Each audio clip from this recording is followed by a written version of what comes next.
और बता दीजिए आपके हवाले से, जब आप यहाँ बैठे हैं तो मैं उज़ैर बलोच और उस हवाले से बहुत बात हो गई, लेकिन आपके पर्सनल हवाले से एक बात हुई थी जिसका खुद अली जैदी साहब ने, जो कि JIT सामने लाए थे, उन्होंने फ्लोर ऑफ द हाउस पे सईद गनी साहब के हवाले से क्या कहा था?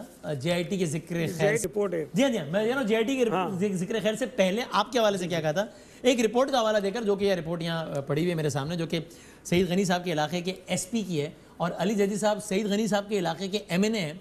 तो सईद गनी साहब के इलाके के MNA सईद गनी साहब के इलाके के SP की एक रिपोर्ट के बारे में क्या बता रहे थे, इसमें क्या कहा गया है सईद गनी साहब के हवाले से या उनके भाई के हवाले से, वो दिखाइएगा जरा। स्पीकर साहब, ये एक रिपोर्ट है SP रिजवान की। स्पीकर साहब, ये मेरे हलके के अंदर एक इलाका है महमूदाबाद, जहां से इनका MPA जीता है, जो आज वजीर है। तो उसकी रिपोर्ट की हेडिंग है detailed report on criminals, drug peddlers and sellers of Chanesar Goth Mahmudabad.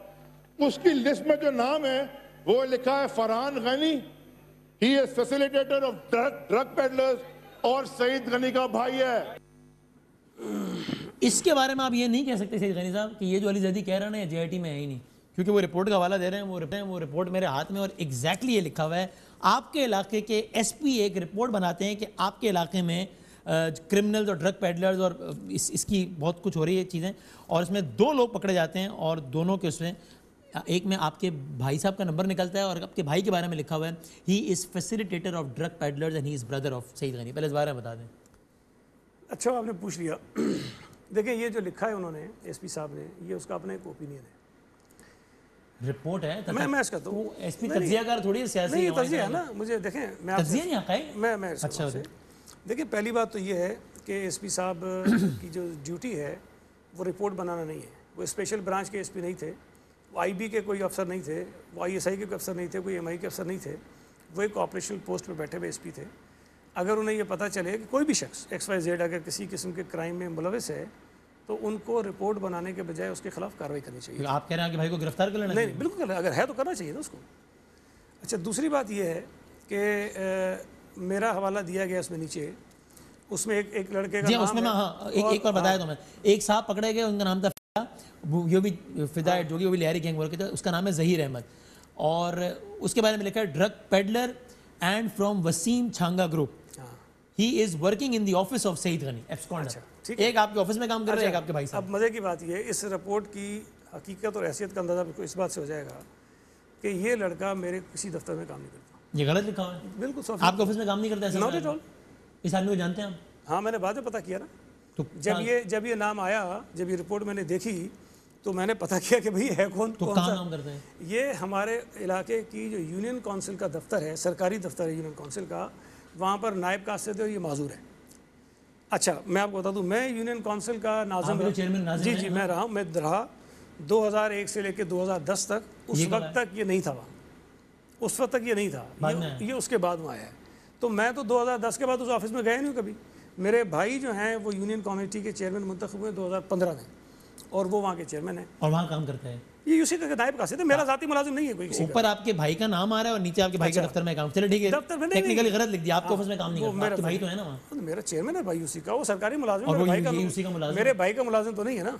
देखिए, अगर पहली बात तो ये है कि भाई अगर यूसी का या कोई आपके इस दफ्तर में इतने मुलाजिम हैं, कोई आदमी बाहर जाके कोई कत्ल करके आ जाए, कोई और काम करता तो आप जिम्मेदार है क्या उसके? अच्छा, आप जिम्मेदार है? नहीं, कैसे नहीं हो सकता ना।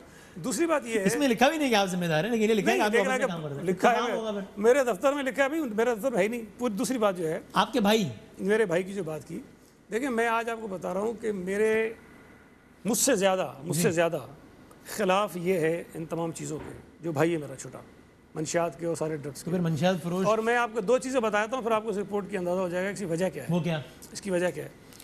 ये साहब हमारे यहाँ पोस्ट हुए मार्च 2017 में, SP रिजवान साहब। जी, SP साहब, और मार्च 2018 तक ये हमारे पास रहे।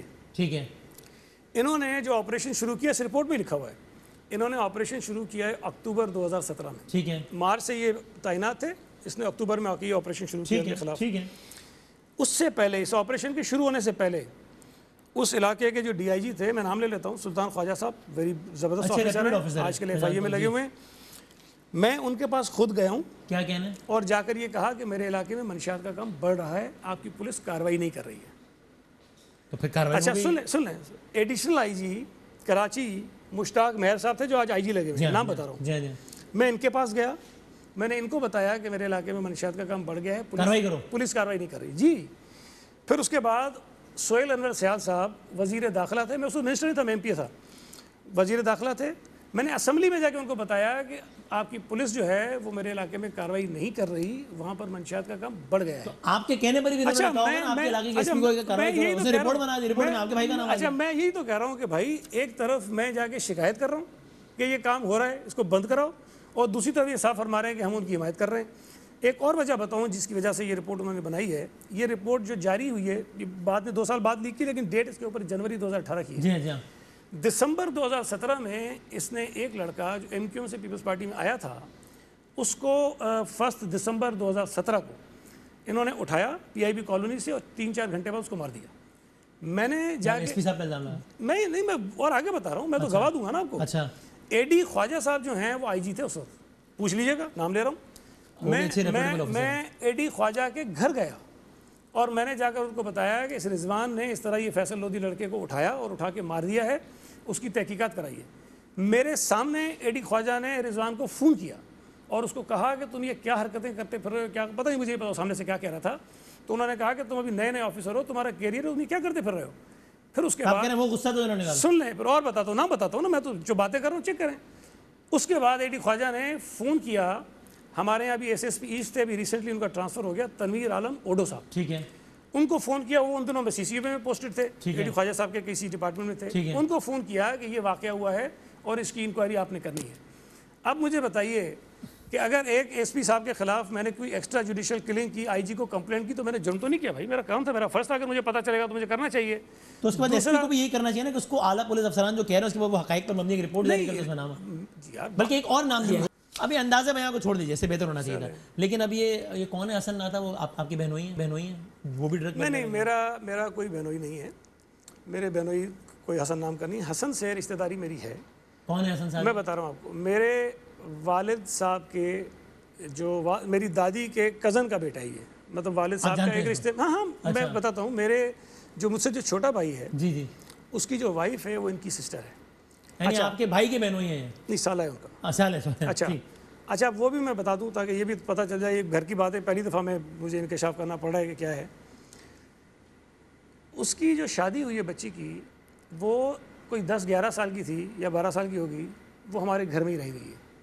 अच्छा, रहती है हमारे पास। भाई की जो वाइफ है जी, जिनका भाई है हसन जी, इसलिए कि ना उसका बाप था ना उसकी माँ थी, और जब ये पैदा हुई थी तो मेरा जो भाई था उसको पोलियो हो गया था। तो ये जो हसन का वालिद है, उस वक्त, ये मैं आपको कोई 40 साल पुरानी बात बता रहा हूं, शायद उससे भी ज़्यादा होगी। अच्छा, तो उसने मेरे भाई के नाम वो बच्ची मंसूब कर दी कि ये टांग से पता नहीं अल्लाह ना करे माजूर हो जाएगा तो इसको कोई रिश्ता दे ना दे, तो वो उसने अपनी बच्ची मंसूब कर दी। अच्छा, अल्लाह का शुक्र है भाई अब ठीक है, कोई वो नहीं रहा, लेकिन उस वक्त की बात बता रहा हूँ, बचपन की। तो फिर उस भाई की बात हो रही है, फरहान गनी की बात? नहीं, जो मुझसे छोटा है, जो मुझसे छोटा, तो उसकी जो है वो मंसूब हो गई। अच्छा, उसका वालिद भी इंतकाल कर गया, उसकी वालदा भी इंतकाल कर गई। तो जब ये 10-11 साल की हुई तो मेरी वालदा को हमारे घर ले आई।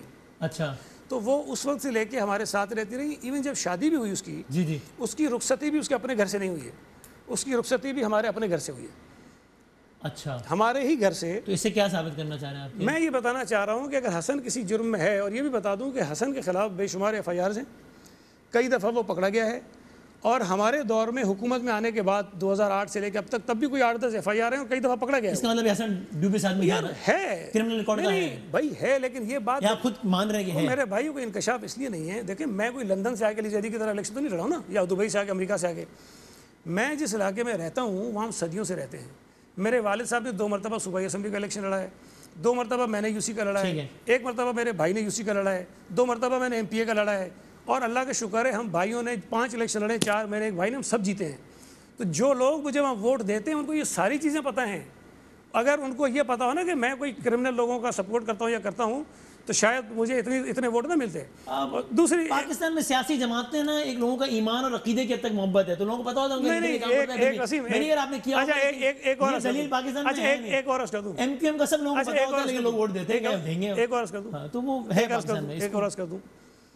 देखें, ये अगर सारा काम जो अली जैदी साहब कह रहे हैं, खुदा न खास्ता अगर मैं करता हूँ तो मेरा मोटिव क्या हो गया? पैसे कमाऊंगा ना यार। जाहिर है सवाब तो तो सवाब पैसे के लिए होगी ना। सवाब कमाने ये सारे ये पैसे कमाने अगर ये काम करूंगा तो मैं पैसों के लिए करूंगा ना। बिल्कुल ऐसे ही। कितने मुझे मिलेंगे? चनेसर गोल्ड कोई होलसेल फैक्ट्रियाँ थोड़ी लगी हुई है कि जहाँ से सारी कोई टनों के हिसाब से मंशियात बिकती है जो मुझे करोड़ों रुपए महीनों के मिल रहे हो। ठीक है भाई 10 लाख 20 लाख 25 लाख 50 लाख इससे ज़्यादा कोई भी मैक्सिमम बता रहा हूँ मैं इतना हो सकता है अगर मैं करूँगा तो। ठीक है। लेकिन यार जिन वजारतों पे मैं रहा हूँ, जिन ओहदों पे मैं रहा हूँ, वहाँ अगर मैं ये हरकतें करने पे आऊँ ना तो मैं खामोशी से पता नहीं इससे कोई 20 गुना 50 गुना ज़्यादा पैसे कमा सकता हूँ। और ये कराची शहर में मैं बैठा हूँ, कोई मैं किसी और जगह से इलेक्शन जीत के नहीं आया हूँ। कराची शहर के रिपोर्टरों को एक एक चीज़ पता है कि जाकर ज़रा चेक कर लीजिए आपने कि मेरा जो किरदार है ना अपने डिपार्टमेंट में या ट्रांसफर पोस्टिंग में और चीज़ों में वो किस तरह का है। एक आखिरी बता दें, आपने आज का ये ट्वीट किया है कि जनाब न्याजी हुकूमत मेरे खिलाफ कुछ करने लगी और मैं डरूंगी, ये क्या क्या क्या मैंने आज से तकरीबन कोई 20-25 दिन पहले जब सूबाई असम्बली का बजट इजलास हो रहा था, मैंने उस तकरीर में भी कहा कि इन्होंने पहले नैब को टास्क दिया कि मेरे पीछे लगें और कुछ चीज़ें करें, वो कुछ नहीं हुआ तो मेरे खिलाफ ये कोई नया ड्रामा करने जा रहे हैं। उसकी तफसील में बाद में बताऊँगा। अब ये कर ये रहे हैं कि इन्होंने ANF को ये टास्क दिया है कि सईद गनी को इस फजूल रिपोर्ट की बुनियाद पर आप इसको फंसाओ। ये आप इत्तला है? मेरी इत्तलात गलत नहीं होती।